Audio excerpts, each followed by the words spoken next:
शरारती परी को मिला सबक। हिमालय के बीचों बीच एक पहाड़ की चोटी के पास घने जंगलों के बीच एक रहस्यमयी परियों की दुनिया थी।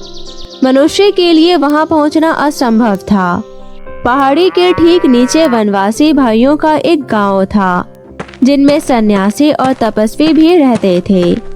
उस गांव के तपस्वी लोगों को परियों की दुनिया के बारे में पता था।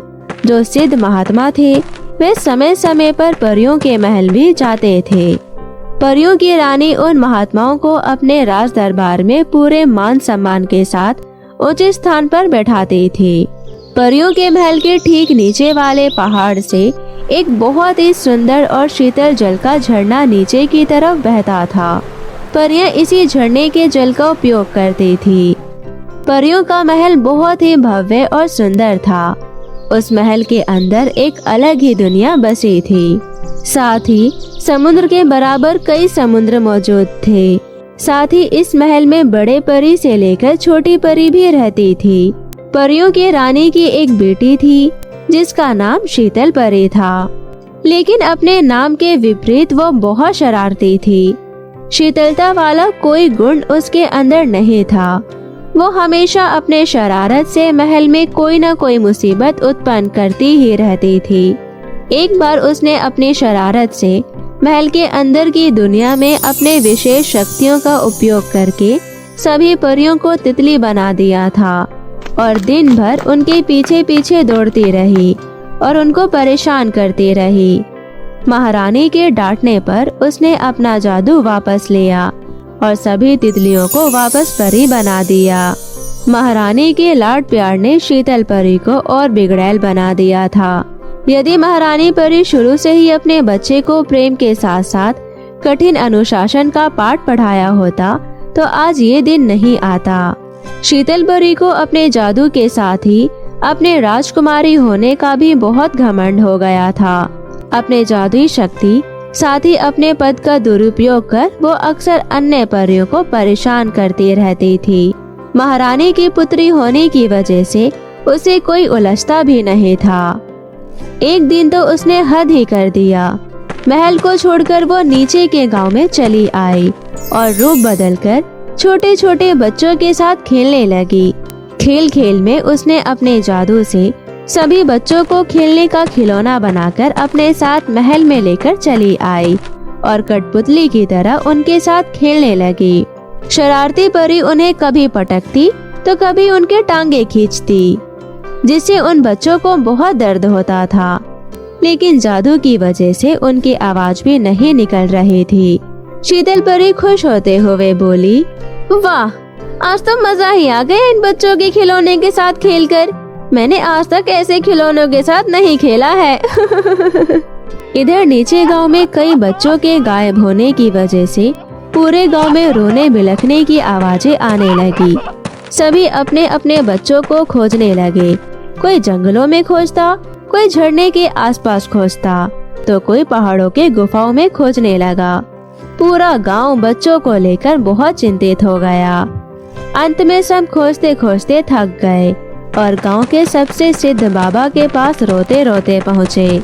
बाबा उनके आने से पहले ही गांव पर आन पड़ी समस्या के लिए ध्यान मग्न थे। सभी ग्रामीण रोते बिलखते बाबा के पास पहुँचे। बाबा जैसे उनका ही प्रतीक्षा कर रहे थे। उन्होंने उनके आते ही कहा, तुम सबको चिंता करने की जरूरत नहीं है।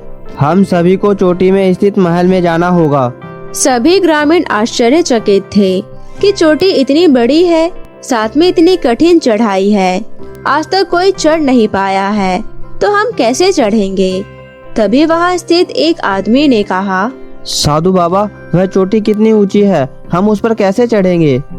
साधु बाबा ने अपने योग शक्ति से सबको दिव्य दृष्टि दिया और अपने साथ अंतर ध्यान करके सबको महल की तरफ लेकर निकल गए।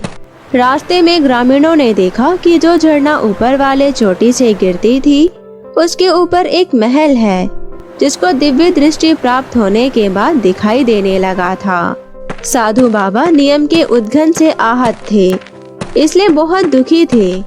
उन्होंने राज दरबार में जाकर परियों की महारानी को बहुत कठोर भाषा में समझाया। यह जादुई शक्तियाँ हैं, यह जादुई शक्तियाँ ईश्वर ने आप सभी परियों को विश्व कल्याण करने के लिए दिया है। सभी परियों के रक्षा करने के लिए दिया गया है, न कि उन परियों को कष्ट देने के लिए। आपकी पुत्री ने एक बार नहीं अनेक बार इन नियम को तोड़ा है, और जब तक उसे वास्तव में अपनी गलतियों का प्रायश्चित नहीं होता, उसकी शक्तियाँ मैं उससे ले रहा हूँ। साधु बाबा ने आंख बंद कर अपने इष्ट देव को याद करके कुछ मंत्र को बोला, और देखते ही देखते राजकुमारी शीतल परी का जादुई छड़ी और उनके दोनों पंख विलुप्त हो गए। फिर शीतल परी को अपनी गलती का एहसास होता है और वो रोते हुए बोलती है, मुझे माफ कर दीजिए साधु बाबा, मैं दोबारा ऐसी गलती नहीं करूंगी। प्लीज मेरी जादुई छड़ी और मेरी शक्तियाँ मुझे वापस दे दीजिए। ऐसा कहकर शीतल परी रोने लगी।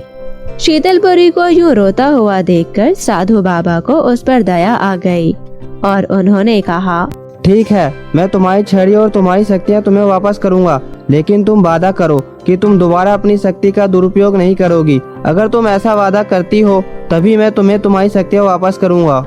हाँ, मैं वादा करती हूँ कि मैं अपनी शक्तियों का कोई दुरुपयोग नहीं करूँगी। उसके बाद साधु बाबा ने कुछ मंत्र बोले और शीतल परी की जादुई छड़ी और शक्ति उसे वापस कर दी। और उसके बाद साधु बाबा ने अपने शक्तियों से वापस सभी गांव वालों को नीचे ले गए, और उसके बाद सभी गांव वाले हंसी खुशी अपना जीवन व्यतीत करने लगे। वहीं दूसरी तरफ शीतल परी ने अपनी सारी शरारत बंद कर दी और रानी परी को एक अच्छी परी बन के दिखाया। तो मेरे प्यारे दोस्तों, इस कहानी से हमें ये सीख मिलती है कि हमें कभी भी अपनी शक्तियों का दुरुपयोग नहीं करना चाहिए। हमें कभी अभिमानी या घमंडी स्वभाव का नहीं होना चाहिए। हमें हमेशा अपनी शक्तियों का प्रयोग सभी प्राणियों के सुख में करना चाहिए। तो कैसी लगी आपको मेरी ये कहानी, मुझे कमेंट करके जरूर बताएं और इसे अपने दोस्तों के साथ भी शेयर करें। और हाँ दोस्तों, अगर आपने अब तक मेरे चैनल को सब्सक्राइब नहीं किया है तो जल्दी से नीचे लाल बटन दबाकर अभी कर ले। तो मिलती हूँ आप सभी से फिर किसी नई कहानी के साथ। तब तक के लिए आप अपना ध्यान रखें। बाय बाय दोस्तों।